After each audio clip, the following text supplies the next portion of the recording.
El Gobierno finalmente no impondrá peajes en las autovías que utilizan miles de autónomos a diario.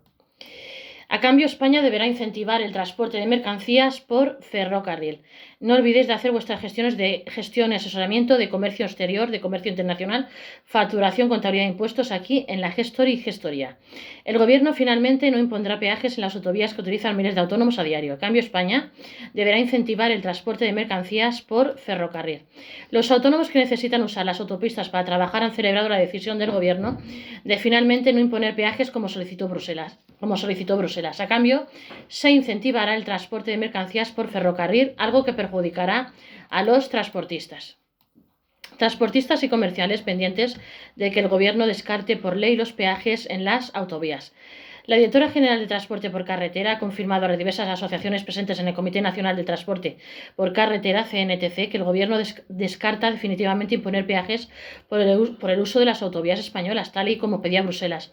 Una medida que preocupaba no solo a los autónomos, profesionales del volante y a las pequeñas empresas de transporte de mercancías o de pasajeros, sino a los miles de agentes comerciales y otros trabajadores por cuenta propia que emplean su vehículo como herramienta de trabajo. En España hay actualmente 12.035 kilómetros de carretera entre autovías y autopistas, de las cuales solo 1.514 son de peaje, tras pasar 550 kilómetros a estar libres de pago por uso en 2021, debido a la finalización del periodo inicial de esta concesión. Y se ha comprometido ante los representantes de los transportistas a presentar en breve un proyecto de Real Decreto en el que, entre otras cosas, quede patente este rechazo a tarificar las carreteras y las autovías.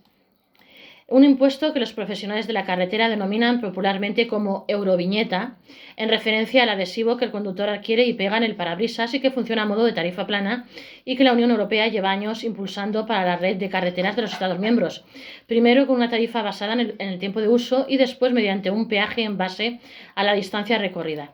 El Gobierno tendrá que incentivar el transporte de mercancías por ferrocarril. Esta negativa española, que ya se había pactado con la Comisión Europea, que lo exigía como parte de los compromisos de movilidad sostenible, ha podido mantenerse, eso sí, a cambio de que se incentive en nuestro país el uso del tren en el tráfico de mercancías. De otro modo, Bruselas amenazaba con demorar la segunda fase del plan de recuperación de España para movilizar de aquí a 2026 la totalidad de los fondos europeos Next Generation entre transferencias y préstamos hasta 25.600 millones de euros en 2024, hasta 44.600 millones en 2025 y hasta 44.300 millones en 2026. El nuevo acuerdo entre España y Bruselas incluye la sustitución de los peajes por otras soluciones para intentar reducir las emisiones contaminantes del transporte por carretera, lo que nos compromete a la introducción de medidas para fomentar la transferencia de mercancías por ferrocarril, con tres novedades. La primera es la obligación de implantar un programa de desarrollo de autopistas ferroviarias en aquellos corredores en los que resulte viable y exista un interés empresarial para su desarrollo.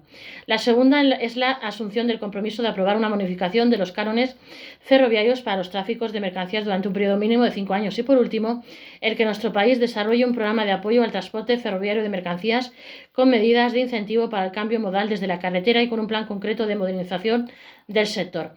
El proyecto del Real Decreto, que será sido sometido a consulta pública en próximos días, establecerá expresamente la no aplicación de peajes por la circulación en las autovías y el resto de carreteras que forman parte de la red general del Estado, con la excepción, lógicamente, de las autopistas privadas sometidas a régimen concesional, estableciendo los criterios de fijación del peaje máximo a cobrar por los concesionarios privados de autopistas, para cuyo cálculo se deberán tener en cuenta como novedad las emisiones de los vehículos. De todos modos, puede que el asunto no haya terminado aún de crear preocupación entre los autónomos del volante, pues el propio ministro de Transporte y Movilidad Sostenible comentó hace unas semanas que el proyecto de ley de movilidad sostenible establece un marco que podría permitir a los municipios que lo consideren oportuno establecer peajes en aquellos tramos de su competencia.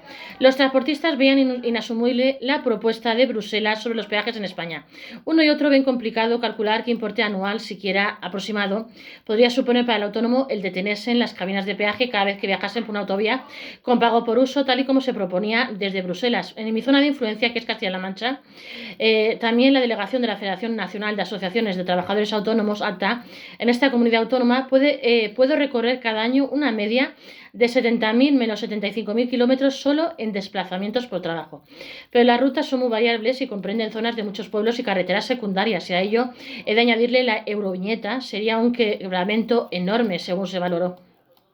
Y es que para este profesional por cuenta propia, como para tantos otros cuya labor profesional depende de echarse cada mañana a la carretera, el vehículo y los gastos que conlleva constituyen el principal capítulo a tener en cuenta a la hora de calcular gastos. De ahí que hayamos solicitado ser incluidos en la bonificación al gasoil profesional, lo mismo que los transportistas. Porque tanto nosotros, los agentes comerciales, como los técnicos de reparaciones que cargan con sus equipos en furgonetas, necesitamos un cierto alivio.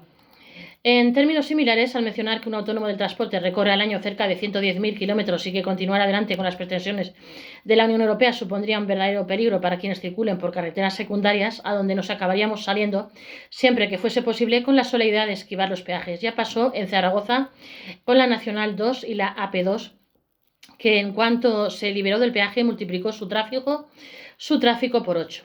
Así que si buscamos la seguridad vial hemos de pensar también en estos detalles. Los autónomos que trabajan con sus vehículos se muestran cautos sobre la sinceridad del gobierno. No obstante, el presidente de la Asociación Empresarial de Transporte Discrecional de Mercancías por Carretera, Travime, sea necesario leer bien la letra pequeña de ese borrador del Real Decreto para estar seguros del todo de que así se va a votar y aprobar, porque la CNTC no deja de ser un mero órgano consultivo. En todo caso, a esta patronal le alegra que todo el sector del transporte se vea eximido de soportar unos gastos añadidos que no son realmente nuestros, sino que en todo caso cabría computar a los cargadores. Lo suyo sería establecer un canon por tonelada o metro cúbico para los propietarios de las distintas mercancías, pero claro, lo fácil es cobrárselo al pequeño. Al igual que indicó el presidente del Colegio de Agentes Comerciales de Ciudad Real, son unos gastos que no pueden repercutir en el precio de los productos que vendes, puesto que a diferencia del comercio, que tiene la opción de incrementarlos si el mercado se lo permite, el agente comercial autónomo trabaja por una comisión pactada de antemano y no puede añadir ningún gasto a su factura. Van a nuestra cuenta y eso corre en detrimento de los beneficios, cuando los hay, porque tú sales cada mañana a vender, pero ¿y si no cierras ninguna venta? No olvidéis de suscribiros a este vuestro canal Gestoria YouTube.